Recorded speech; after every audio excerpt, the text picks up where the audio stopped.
I shit you not, Chris Eubank Jr. is fighting a fighter by the name of Nightwolf. The Crow 5 String. I'm T-Street Controversy.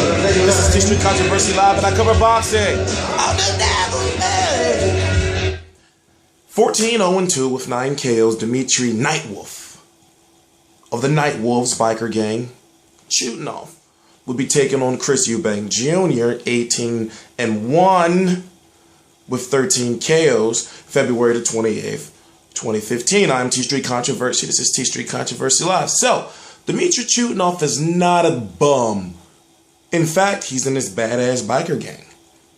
I shit you not, on February the 28th, 2015, you're going to see this Dmitry Chudinov guy come out into the ring with this leather vest, this badass biker vest, and these badass looking biker dudes, and he's probably going to be on the back of a motorcycle. I shit you not. But to get past the theatrics, the guy is actually good, so I don't think you're going to see a Chris Eubank Jr. who's going to be doing all this. I don't think we're going to be seeing that guy. Because see, he has a chance to get knocked out by Chudinov, but yet Chudinov does as well. But then again, I don't think he want the Sons of Anarchy on your ass. I don't know. Hey, I understand. I don't care. I respect all biker gangs and all that stuff. Hey, you know, bikes are cool.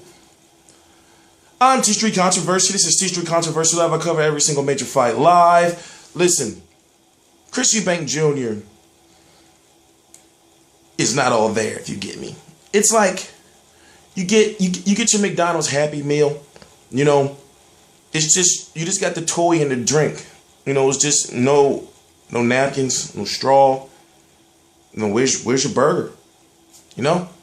It's just not all there. He has so many questions that need answers. For example, we know he can go to the distance, but if he can't try to uppercut your ass to death, then what else does he offer you? Can he defeat Andy Lee? Could he defeat Matvey Korobov? But here is the most interesting aspect of all of this, is that he is fighting for the WBA Interim Championship, which means sometime in late 2015 or early to mid 2016, he will be fighting Gennady Gennadievich Golovkin. If Gennady Gennadievich Golovkin is still the 160-pound WBA Super World Champion. So if you see what I'm saying, is that he's getting that WBA belt that in each division, you don't know what it means. You have a WBA Interim, then you have the WBA Regular. But the real WBA belt is the WBA Super World belt. That's the main one. Don't worry about all them underling belts, because you'll have, for example, Floyd Mayweather, who's the WBA Super World Champion. But then you'll have Iris at 154. But then you'll have Iris Lenny Lara, who's the WBA Regular Recognized Champion. But then you'll have Keith Thurman, who's the WBA Interim Champion at 147. But then Floyd Mayweather, the WBA Champion. So you see what I'm saying? So Chris Eubank Jr. is in a situation where we have to ask ourselves, okay, he won't duck Golovkin, but does he really feel he can beat Golovkin? What about his father? Now, his father, let's just cut the bullshit. His father was never a bitch.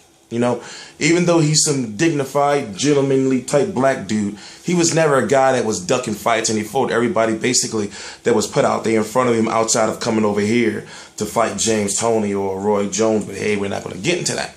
But I guess what I'm saying is this, is that is his father hyping him up too much? You know, I understand they got that little, you know, thing going on, you know, that little psychological thing where you'll have Chris Eubank Jr. sitting in the corner, and then you have his father come in the ring and just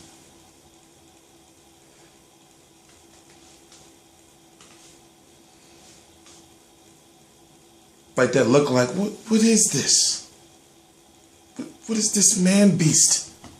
You know, and I'm sitting there watching and I'm thinking, he's still doing the shit, but he's trying to be too extra cool. You know, during the time when Bill Joe Saunders was putting the work on him, he'd get in the ring like, all right, now, son, settle down. You have to cut off the ring. You have to cut off the ring. And then I'm thinking to myself, like, yo, what the fuck is this trainer there for? But oh, wait. He basically tells his trainer to shut up. And I'm thinking to myself, okay, all right, the guy's he's about 26 years old. I understand you got the whole, you're a cocky asshole, son of a bitch, goddamn thing going on. But at the same time, you just lost, bruh. You just lost, bruh. So it's a whole lot it's a whole lot more devastating to younger, cockier fighters when they lose their first fight, because it's like, okay, now who are you? So he can go out there trying all that cha-cha-cha shit with fucking Chudinov. Chudinov is most likely going to fuck him up, because you're not going to be coming out on the back of no motorcycle with no biker gang and just allowing somebody just to be doing all that dancing around the ring and, you know. And if you notice one thing about Chris Eubank Jr., when he be doing all that shit, he still be getting hit. Did you notice, like, you know, even when he fighting lower level competition, when he's doing all that stalking his prey, you know, at least his father used to be dignified. His father used to be on some shit like this. And just walking around the ring and then just sock this shit out you. But Eubank Jr. just doesn't have it. And I understand that it was a post-fight interview. I forgot which fight it was. I covered the last like 7 Chris Eubank Jr. fights, but I forgot which one it was. Where basically he was basically saying, Chris Eubank Sr. was saying, you know, he's going to be living vicariously through his son. And I'm thinking, well, wait a minute, didn't you win like 30 plus fights, damn near 40, if not just 40 fights before you lost your first fight? And you were fighting credible competition during a time where global boxing, the way it is, for example, during that time, when I was a kid, I couldn't see Chris Eubank Sr. fights. You know, so I'm thinking to myself, well, they had their own legacy over there, and that's why a lot of times Americans think that these guys be bums, but we never really had access to them. I mean, that's all that is, but they were making the same money over there that our boxers over here, you know, like, once again, James Toney, those guys were making over here, realistically. But I'm T-Street Controversy. It's T-Street Controversy Live. I don't want to be getting to a point where I'm ranting and raving and all that shit. But listen. The guy's coming out with a biker gang. His name is Night Wolf, you know? So, I'm not hyping Chudinov up, but I'm saying that this is going to be a fight where we're actually going to see who Chris Eubank Jr. is following a loss, but also if he's going to come out still trying to be that showboating type dude. So, even if you look at the fact that, well, Chudinov only had 16 fights, 14 wins, 9 of them are by knockout. That's a pretty good percentage. And you got to think, well, if this is the route he's going after Golovkin. I'm thinking, well, can you beat Andy Leocorb? I don't know. It's tough. But as it stands right now, we need to be talking about Chris Eubank Jr. versus Golovkin if Chris Eubank Jr. get past Chudinov. And I'm thinking to myself, we can't talk about him and Cotto. We can't talk about him and Andy Lee. We can't talk about him. Listen, it's outrageous. But then, guess what? You got goddamn Danny Jacobs, and then you got Peter Quillen too.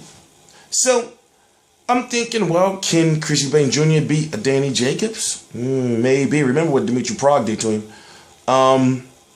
Could he beat Peter Quillen?